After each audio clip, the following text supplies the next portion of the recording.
Kalau Bapak Ibu bisa ditanya oleh seperti apa perguruan tinggi bermutu? Perguruan tinggi bermutu itu adalah perguruan tinggi yang mampu menghasilkan lulusan yang secara aktif mengembangkan potensinya dan menghasilkan ilmu pengetahuan, ya, dan teknologi berguna bagi masyarakat bangsa di itu uh, yang kita sebut dengan perguruan tinggi Jadi dalam mengatur, mengendalikan perguruan tinggi itu ada dua yang penting. Ya. Yang pertama sistem penjamin mutu pendidikan tinggi dan standar nasional pendidikan tinggi. Tidak Bapak Ibu. Ini adalah standar pendidikan tinggi, SPT ya. SPT itu standar perguruan tinggi itu dibagi dua. Pertama standar nasional perguruan tinggi, yang kedua standar perguruan tinggi itu sendiri, ya. SPT. Ini ditetapkan oleh perguruan tinggi. Kalau ini ditetapkan oleh Permendikbud, ya, SNPT ini. Jadi sebagai dosen kita harus tahu SNPT ini apa isinya. Ya, walaupun ini nanti dasarnya Undang-Undang 12 2012 yang sekarang akan dicabut atau dihilangkan. Jadi tadi saya katakan bahwa standar nasional pendidikan tinggi itu kalau berdasarkan PP 57 2021 itu ada 8. Tapi kalau kita bicara standar nasional pendidikan tinggi, ya, itu ditambah dengan dua ini, standar nasional penelitian dan standar nasional PKM, ya, program kegiatan masyarakat. Jadi kalau dilihat di sini, maka standar nasional pendidikan tinggi itu ada 10 jadinya sekarang, yang berjalan sekarang, ya, untuk perguruan tinggi, standar nasional. Kalau standar nasional pendidikan berapa? Ada 8. Apa itu? Ada standar kompetensi lulusan, ada standar isi pembelajaran, ada standar proses pembelajaran, ada standar penilaian pembelajaran, ada standar dosen dan tenaga pendidikan, ada standar sarana dan prasarana pembelajaran. Kemudian ada standar pengolahan pembelajaran, dan ada standar pembiayaan pembelajaran. Kalau ini berlaku untuk level jenjang pendidikan dasar dan menengah, yang 8 ini. Ya, 8 ini. Jadi kalau Bapak Ibu buka sekolah SMA atau SMK harus memenuhi 8 standar ini. Ini memenuhi. Bagaimana kompetensi lulusannya seperti apa, ya. Kemudian penilaian pembelajaran seperti apa. Kemudian kalau pendidikan tinggi tambah 2, tambah standar nasional penelitian dan standar nasional PKM, ya, program kegiatan masyarakat. Jadi ada 10. Ini 8 tambah 2 ini. Nah, kemudian di perguruan tinggi Bapak Ibu, itu harus ada SPT namanya. Standar perguruan tinggi. Ini ditetapkan oleh perguruan tinggi. Yang mana SPT ini lebih tinggi dari SNPT standarnya. Karena standar SPT ini tidak boleh di bawah SNPT. Tidak boleh di bawah standar nasional perguruan tinggi. Karena ini adalah yang mengatur standar perguruan tinggi yang ditetapkan oleh perguruan tinggi. Saya kira ini ya, mudah-mudahan bisa dipahami. Nah, ini sistem layanan pendidikan tinggi yang bermutu. Pak Ibu bisa lihat diagram ini, ya, bahannya ada ini. Nah, dalam mengelola perguruan tinggi itu harus ada berapa poin ini. Ya, pertama harus ada fasilitas, ya, fasilitas fisik. Yang kedua, ya, harus ada sumber pendanaannya dari mana, apakah dari UKT mahasiswa atau dari mahasiswa. Dan yang ketiga, bagaimana struktur organisasi tata kelolanya. Jadi kalau dilihat Bapak Ibu, sistem layanan pendidikan tinggi itu yang bermutu itu harus ada ini, ya, harus ada fasilitas fisik, ada funding, ya, ada organisasi, ada manajemen, ada leadership. Nah, ini minimal. Kemudian nanti tentu ada masyarakat yang akan kuliah, kemudian masyarakat yang akan dapatkan juga. Jadi ini penting. Ini yang tadi saya sebut KKNI, ya. KKNI ini diatur oleh Peraturan Presiden Nomor 8 Tahun 2012. Ini turunan dari Standar Nasional Pendidikan Tinggi, Pak Ibu. Ya, maaf, dari undang-undang terkait dengan perguruan tinggi. Jadi tadi saya katakan di SNPT itu ada 9 tingkatannya. Di KKNI itu ada 9. Level 9 ini setara doktor. Kalau level 1 ini setara SD ya, SD. Jadi dari yang SD sampai sekian. 3 ini sampai diploma 3, 4 ini sarjana, ya. 5 ini sarjana, 6 itu pasca, ini apa namanya, level ya diploma ya, diploma S1 ini. 5 ini S1, maaf, 6 ini S1, 7 ini S2, 8 ini S3, S3, 9 juga S3. Jadi nanti S1 itu pilihannya sampai selevel S6 ini Pak Ibu, baru masuk. Ya. Kemudian tadi dikatakan bahwa tujuan pendidikan tinggi itu adalah untuk menyelenggarakan pendidikan tinggi yang bermutu. Apa itu perguruan tinggi yang bermutu? Yaitu perguruan tinggi yang mempunyai lulusan yang kompetitif, ya, bla bla bla yang lain. Kemudian yang penting Bapak Ibu ini, ya, yang ingin saya sampaikan ini terkait revolusi, ini udah banyak nih membahas ini, ada peluang tentang revolusi generasi. Nah ini belajar dan pembelajaran. Jadi dengan kemajuan teknologi hari ini Bapak Ibu, memang sudah terjadi pergeseran definisi pendidikan, enggak ya, dan definisi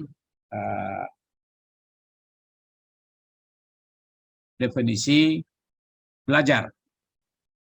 Kalau pendidikan itu dulu adalah proses pengubahan sikap dan tata laku seseorang atau kelompok orang dalam usaha mendewasakan manusia melalui upaya pengajaran dan pelatihan. Sekarang kalau kita lihat Bapak Ibu, ya, ini ada apa namanya? Saya kira definisi atau terminologi dari belajar pendidikan ini sudah berubah.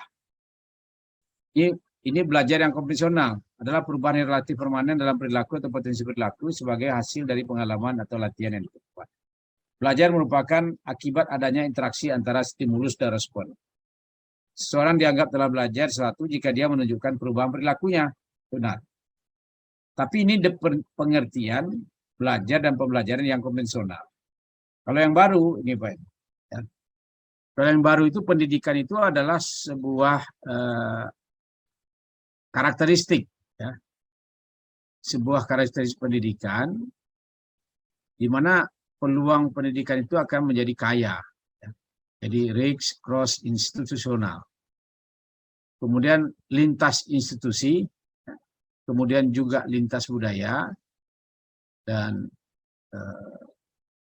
jadi ini ya, lintas budaya, lintas institusi. Jadi pendidikan itu adalah ya peluang kita untuk bisa menjadi kaya sebenarnya. Yang cross institusi, cross budaya, lintas nasional dan lintas budaya. Di mana apa bedanya? Bedanya di sini pendidik itu sendiri yang memainkan peran. Jadi peserta didik itu sendiri yang memainkan peran kunci, ya, peran kunci sebagai peserta. Jadi kita lihat ada pencetakan artefak ya pengetahuan yang dibagikan, di mana jejaring sosial, ya jejaring sosial, di mana word social networking and social benefit, ya, di mana jejaring dan manfaat sosial di luar lingkup aktivitas langsung. Jadi ini memainkan peran yang kuat. Kemudian kalau kita lihat pedagogi itu sekarang itu kan sebuah proses pembelajaran. Ya. Jadi kalau kita lihat pedagogi itu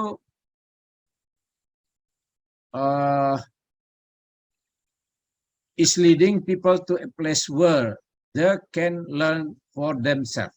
Ya. Jadi pedagogi itu mengarahkan orang ke tempat di mana mereka dapat belajar sendiri, ya, belajar untuk diri mereka sendiri, themselves. They can learn for themselves. Jadi sekarang ya mungkin berbeda ya dengan definisi pedagogi yang ada hari ini. Jadi menciptakan lingkungan dan situasi di mana orang dapat menarik keluar dari dalam dan diri mereka sendiri. Ya. Themselves, ya, within themselves, and hone the abilities they already have. Jadi dan mengasah kemampuan yang sudah mereka miliki untuk mengatakan pengetahuan mereka sendiri, menafsirkan dunia dengan cara unik mereka sendiri, ya, cara unik.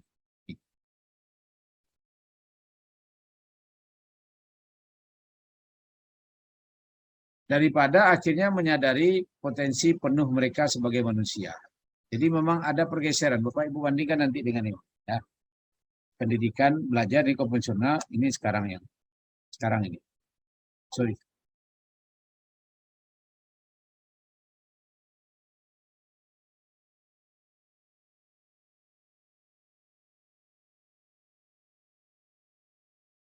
Oke.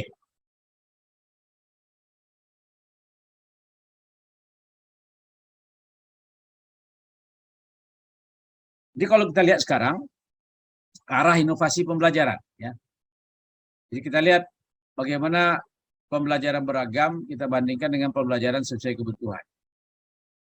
Jadi kita lihat ini custom. Belajar tidak lagi ditentukan oleh waktu dan tempat.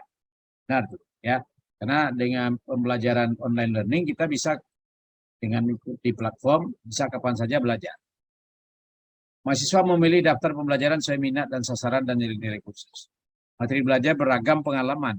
Materi belajar personal, pendekatan individual sesuai dengan kebutuhan setiap mahasiswa. Kemudian pelajaran bervariasi. Agent pembelajaran baru dan beragam. Materi pembelajaran personal, pendekatan individual sesuai kebutuhan setiap mahasiswa. Beragam jejaring digital dan sumber pembelajaran yang membantu semua pihak saling terhubung.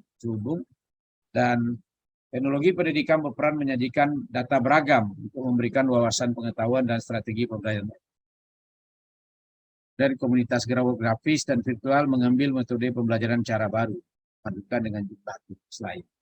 Jadi Bapak Ibu, sekarang misalnya prodi teknologi pendidikan itu dibutuhkan di era pandemi COVID ini. Nah, tentu kawan-kawan yang terlibat di teknologi pendidikan ini bisa mengembangkan berbagai struktur dan tata cara pembelajaran yang sesuai dengan kebutuhan dan kemajuan hari ini. Dan pada umumnya pembelajaran itu bersifat kolaboratif, partisipatif. Ya, ini arah pendidikan tinggi. Ini kebijakan Kementerian Pak Ibu, ya sudah ada 22 episode. Ini episode pertama dulu, kebijakan Merdeka Belajar Kampus Merdeka. Ini saya kira kegiatan Kampus Merdeka, ya. Ya ada 8 job, 8 kegiatan yang bisa kita akui sebagai bagian daripada pelaksanaan kurikulum Merdeka Belajar Kampus. Ada pertukaran pelajar, ada magang praktik kerja, ada asistensi mengajar, ada proyek keamanan, ada proyek kemanusiaan, maaf, kemudian kegiatan bidang usaha, strategi proyek independen, membangun desa, kuliah kerja nyata, dan seterusnya. Ini belum banyak dimanfaatkan ya oleh mahasiswa. Jadi tolong nanti yang ikut program pekerti ini, doronglah mahasiswa-mahasiswanya untuk memanfaatkan pengalaman di luar kampus selama 3 semester, ya minimal 2 semester ya, di luar kampus. Dengan melaksanakan 8 kegiatan. Salah satu. Ini harapan kita. Dan jadi ini nanti memang saat ini kesulitan kawan-kawan itu memberikan pengakuan ya terhadap kegiatan yang sudah dilaksanakan. Jadi ini juga sebuah proses. Nah, jadi mudah-mudahan Bapak Ibu, ya saya kira ini landasan hukum, enggak. Ini karena waktu juga ini, Pak Yaya, saya kira itu saja Pak Yaya. Berani sukses, berani menerima tantangan. Jadi jangan pernah, saran saya Bapak Ibu, ya berpikirlah jauh ke depan, ya future begitu. Jangan belajar dari best practice masa lalu, tapi ciptakanlah inovasi-inovasi baru. Jadi di era kemajuan ini kita harus dituntut untuk selalu berinovasi, ya, selalu untuk bisa menyelesaikan berbagai masalah, ya, dan ke depan itu kita bisa memprediksi apa yang akan terjadi. Oleh sebab itu, Bapak Ibu, Pak Khairul Tanjung itu selalu mengatakan, yang dimaksud dengan entrepreneur itu katanya, wirausaha itu adalah orang yang mampu membeli masa depan dengan harga sekarang. Itu yang wirausaha hebat. Jadi dia mampu membeli masa depan dengan harga sekarang. Artinya dia bisa memprediksi apa yang akan terjadi ke depan. Nah, oleh sebab itu sekarang yang dibutuhkan oleh Indonesia ini adalah orang-orang yang berpikir jauh ke depan. Bukan orang-orang yang selalu melihat ke belakang, tapi ke depan. Ini tuh. Nah, ini terkait dengan ya Merdeka Belajar Kamus Merdeka ya, ini Merdeka terutama. Mungkin saya kira cukup itu saya Pak ya, ini karena sudah hampir lewat setengah 5. Baik, Pak Rektor. Ya, terima kasih banyak. Assalamualaikum warahmatullahi wabarakatuh. Waalaikumsalam warahmatullahi wabarakatuh. Waalaikumsalam warahmatullahi wabarakatuh. Baik, terima kasih kepada Pak Rektor sudah menyajikan materi tentang strategi peningkatan kualitas pendidikan tinggi. Mudah-mudahan ini bisa dibawa pulang karena ini sangat bermanfaat, terutama bagi pengelola pendidikan tinggi. Ya, selamat Pak Rektor, selamat menjalankan tugas lain. Dan ini di Padang sangat lebat hujan ya, tidak tahu kalau di sana. Ya. Oke, saya mohon live ya. Mungkin. Ya, makasih Pak Rektor, Ya, makasih banyak, ya. makasih banyak. Ya. Terima kasih banyak, Prof. Terima kasih, Pak. Oke, jadi Bapak Ibu, ya karena ini sudah jam, ini kalau udah tengah 5, kalau di Makassar udah tengah 6 ya, dan menjelang maghrib. Ya, kita tutup saja acara kita ini dan jangan lupa hari Senin kita akan penutupan sekaligus memberikan informasi tentang pembagian tugas siapa pembimbing rekonstruksi berikutnya.